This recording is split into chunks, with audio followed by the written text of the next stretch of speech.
So, you're thinking about moving to Fort Lauderdale. Well, today we're going to talk about the 10 reasons not to move to Fort Lauderdale. Now, am I saying that Fort Lauderdale is a bad place to live? No, not at all. What I'm saying is to you, it may not be a big deal, the things or the reasons, but to others it may matter. So we're going to get into it right now.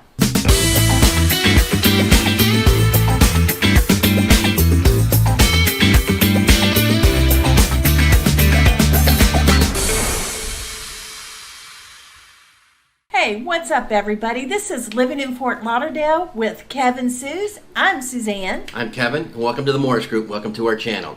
We're going to tell you everything that you ever wanted to know about living, playing, eating, sleeping, and just having a good time and enjoying paradise down here in Fort Lauderdale. We'll give you the left, the right, the up and down, and we'll give you some of the sideways too. So we're going to go ahead and make sure you tap the button so that you can see what's coming out. Make sure you subscribe to our channel when it pops up, so that way you can see what's happening, what's coming out, what's going down. Also, you can let new folks know what's going on too by tapping the button, Thank you, Suze. Tapping the bell and letting everybody know what's going on. So, and you know what?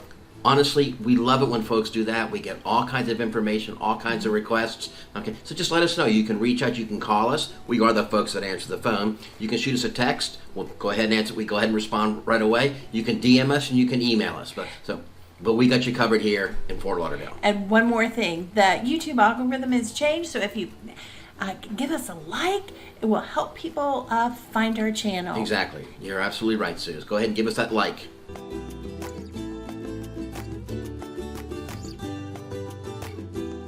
So let's talk about the extreme heat and humidity in the summertime. So, ordinarily, the weather here is dry, pretty dry, with the exception of maybe a half an hour every day we get a little rainstorm. Okay, and the humidity is probably in the 70 to 80%. However, in the summertime, between say July and early to mid-September, it can get hot. I mean, it gets damn hot, and the humidity goes up to 90+%. Or as Sue says, it's pretty much always a bad hair day. Now, how do we know this? We know this from experience, actually. When we first came down here, I was out putting out some signs for an open house. And I was trying to dress up really nice for my open house. I had a nice long sleeve shirt on, nice pair of slacks on, and my loafers on and everything. So I'm out there, and I got out there quick enough to go out and put the open house signs and the direction signs out there. And I got to tell you, driving the car. By the time I put the second or the third sign out there, my hair was soaking wet, my shirt was wringing wet. It was a good thing that Suzanne suggested that I bring an alternative shirt along. But I'm telling you, I mean, it was an awakening. It was a wardrobe epiphany moment for us. So do you wear many long sleeve shirts anymore? Only when I absolutely have to, or if we're going someplace super nice. Other than that, I wear short sleeve shirts, t-shirts, shorts, and usually flip-flops. So I mean, that's the kind of weather that it is down here, and it's something that a lot of folks don't think about until January, February.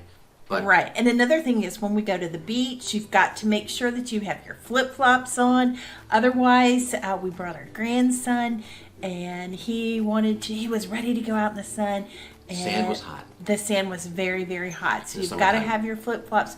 And if you're fair like me or my grandson, you're going to need to invest in a little bit of sunscreen because you're going to need it. So SPF 100 to 1000 works well. Yes, definitely.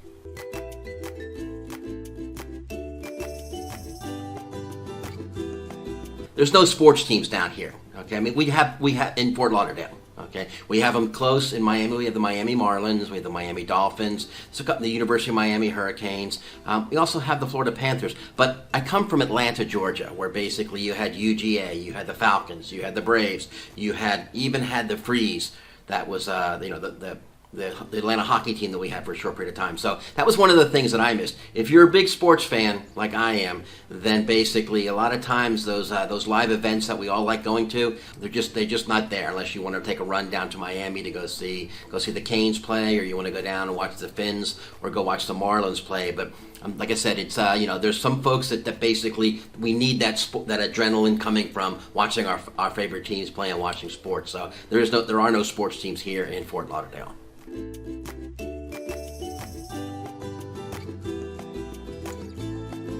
So basically, I'm not really sure exactly how to convey this without somehow irritating some people. But anyhow, in Florida, we have some of the worst drivers. I mean, they're really, really bad. Part of the problem is that they come from all over the place, all over the world, all over the country, and everybody has different ways of driving and different ways of doing things. But I'll tell you, South Florida is a great melting pot for a number of things, cultural and everything else. But driving habits and driving characteristics, it's not a good thing. It's not really a great thing. As a matter of fact, Florida is like the number 4 state in the country as far as having uninsured motorists, and they say that basically an average of 22% of the drivers here in the state of Florida, in South Florida, they're not even insured. So you have to make sure that you have uninsured motorist coverage on your insurance. Otherwise, if you get hit by one of these uninsured folks, okay, then there's nobody to pay for the damages to your car, or God forbid they cause you to have damages to somebody else's car through no fault of your own. So it's something that you definitely need to take a look at. You need to be cognizant of. The drivers down here, it's pretty bad. It's pretty bad. And it leads to all kinds of insurance issues. And frequently, because of the high cost of living down here, some folks really don't have insurance when they're driving.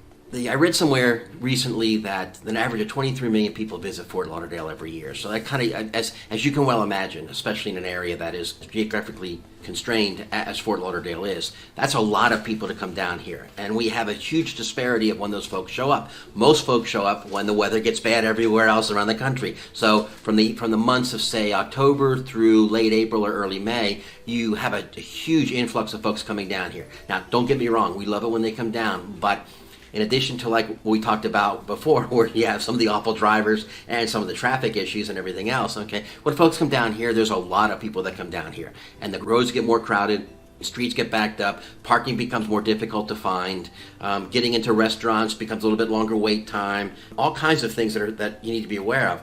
Okay, it becomes very, very crowded. If you don't like crowds, okay, or if you don't like having tourists come around looking at you and gawking at you, and sometimes asking you questions that you feel are somewhat silly, like, where is so-and-so, where is such and such? I mean, we've had people ask us, where's the beach? So, I mean, no offense to anybody, but I mean, when you're standing there looking right at it and you say, where's the beach? So anyhow. But if that's something that's going to bother you, you just need to be aware of it and you need to be cognizant of it. So there are a lot of crowds and a lot of tourists that come down here. Personally, Suzanne and I love it. We get to interact with all kinds of people, but again, that's not for everybody. It's not everybody's cup of tea. Now, homelessness is a concern for many of us who live and are looking to live here in Fort Lauderdale. And it based upon recent statistics, it's actually a report called A Point in Time. It's the annual consensus of all of the sheltered and unsheltered homeless folks here in Broward County, and more specifically here in Fort Lauderdale. While things are trending down from where they were at a high during pre-pandemic or pandemic times, they are trending down. But again, homelessness is something that if you have any issues around that, if it concerns you or anything like that, it is something that you need to be aware of in coming down here. And some folks do find it to be distasteful when they come down, when they're visited. They have made comments about it to us, and we've actually had folks that have been contemplating coming down, asking us about the homeless population and what's being done about it. Now, I mean, homeless or not, I mean, it's a great place to live down here in South Florida. But again, if the homeless homeless population is a concern of yours, then it is something that you need to we would encourage you to consider before making your decision. Awful drivers, we talked about the crowds and everything else, okay, but I'm going to tell you, with the influx of folks coming down here, traffic does become a problem. It becomes, as a matter of fact, during the high season, it can become a very significant problem. If you combine that with the fact that going towards the beach in many cases, you have to go over the drawbridges, and the drawbridges, sometimes they go up every 15 minutes so that the large ships come down through the intercoastal, okay, and so you have the more traffic coming down here, and it becomes, with more folks and there's more cars, it's a longer line to get through, okay, when the drawbridges come up. The other thing is that, as we pointed out, the parking. Parking is a huge issue in many places down in Fort Lauderdale, especially if you're getting close to the beach areas or the popular areas. Parking is going to run you probably about anywhere between 25 and 60 bucks a day to park, okay? And a lot of places you got to get there early to get a decent parking spot. Otherwise, you're going to be parking far away. I mean, we've even had instances where we've had to park somewhere and take an Uber to get to where we want to go, just because it was so far away of getting in there. So you do have traffic issues with folks coming down here. Parking is a problem. If you ride a bike, or if you want to move closer to the city or whatever else, that it becomes you can mitigate that problem. But again, before you get everything all set up, you need to understand that parking and traffic is a problem.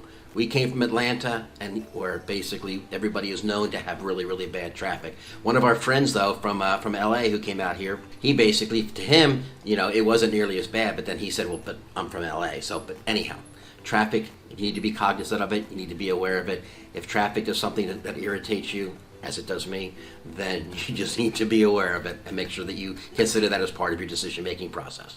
There's no way around this, okay? If you compare the cost of living in Fort Lauderdale of home prices to the United States, it's a lot higher. It's in some respects, it's almost 49% more. Potentially, the average list price of a home in Fort Lauderdale is about $594,000, which is roughly 35 to even 40% higher than what the assessed value is. The difference, the assessed value being the value upon which the real estate taxes are assessed. However, it is a lot higher, and it can be a lot more expensive. Groceries run about 22 to 24% more. Even if you want to rent, it's an average of about $1,800 to $1,900 a month for rental.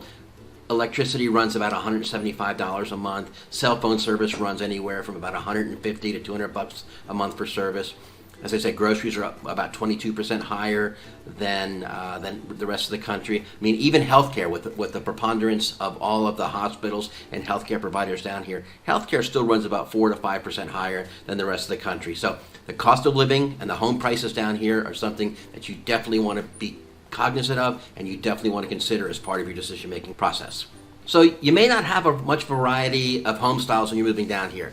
The number one criteria for basically every home, every place that you're going to live in that's being built down here is to be hurricane proof or to withstand hurricanes. So pretty much everything you see is going to be what they call CBS, or concrete block and stucco. So it's going to be pretty much looking the same. The roofs are going to be predominantly the same. Some shingle roofing, but mostly what they call barrel tile, which is that beautiful orange tiles that are like semicircles you see on tops of every houses that makes up the traditional South Florida look.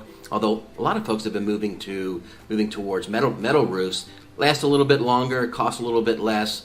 They do make a heck of a lot of noise during a rainstorm. But that being said, but basically what you're looking at is where we are here in South Florida. You won't find many places that have basements. So basically, it's either single level ranch type houses, or you're going to maybe find a couple of ones that start building up. But you're going to find very, very few properties that actually go down into a basement area or a crawl space type of an area. So you're going to be somewhat limited in the variety that you're going to see.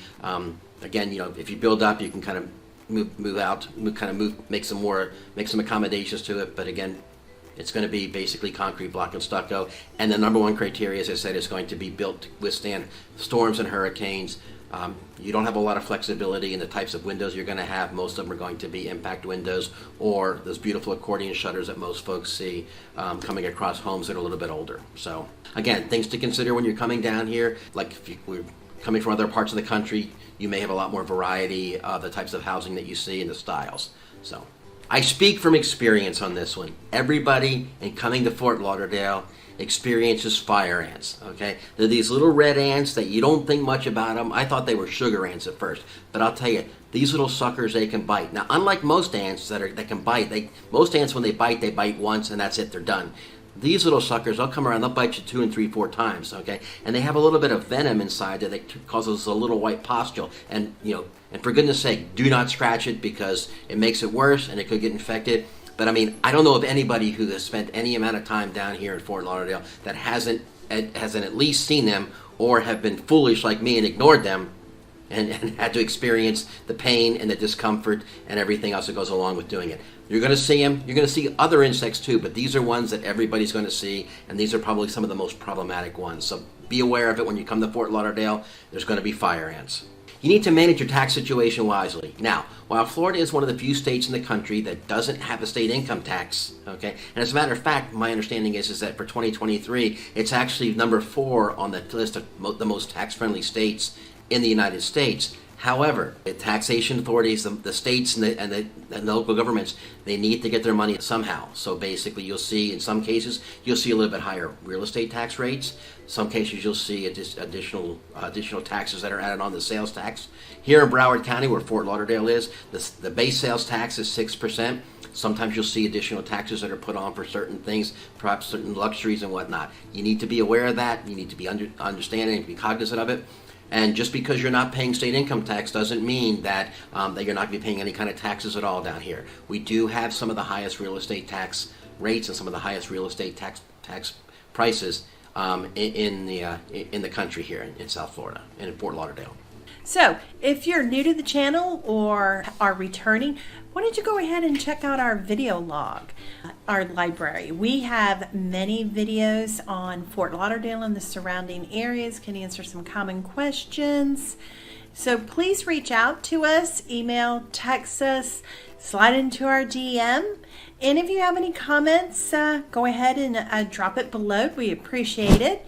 And if you got any value from this video, will you go ahead and hit the like button? And until next time.